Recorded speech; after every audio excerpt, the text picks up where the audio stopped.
Hey guys, it's Alex here. I'm just going to rant about Shivering Timbers right now. So, Shivering Timbers.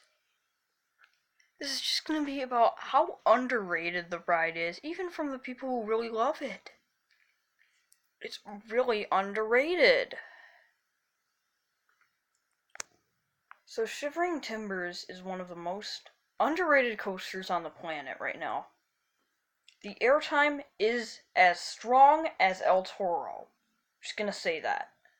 It's going to be the theme of the video. A lot of the airtime is as strong as El Toro. Is it as comfortable? Is it as good as El Toro? No. I don't think so. But the airtime is just as strong as El Toro. It's so... Also, it's really intense. Really intense. The airtime is intense. Just the ride is intense because it's kind of rough a little. It's not too rough. There's a bit of jackhammering that goes on. But if you're riding front row, it's not going to be that rough, man.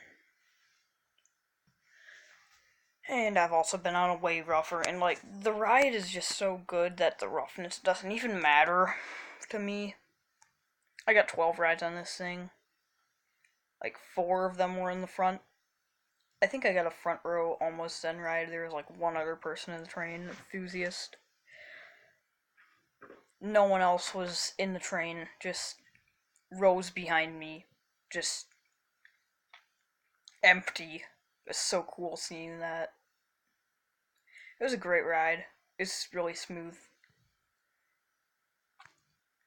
So Shivering Timbers is one of the most underrated coasters. I'm gonna say this again, the airtime is so underrated. I was completely blown away by this ejector airtime.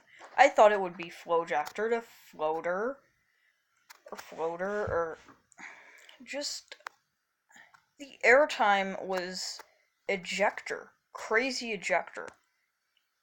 It was no like B&M floater airtime something. No, this is like one of the best wooden coasters on the planet, and one of the best CCIs, if not the best. I guess Boulder Dash and Legend could be better, but this is the best CCI I've ridden by far. It was my 100th coaster. Such a great 100.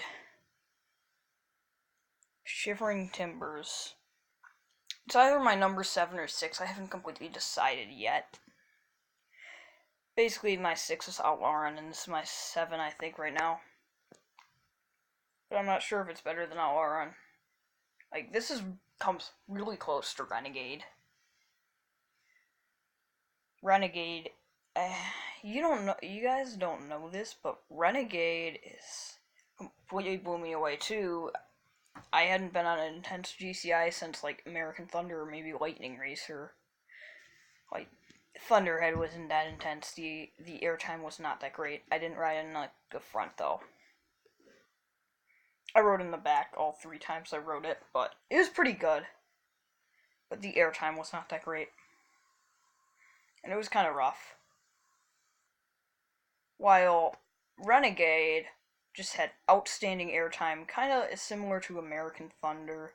I really need to get back to Six Flags St. Louis and ride American Thunder again, because American Thunder is so awesome. Anyway, the airtime, that's my rant on Shivering Timbers, I think. No, I guess I'll add something. Yeah, you guys need to get to Michigan's Adventure, ride this thing. It's not just for this.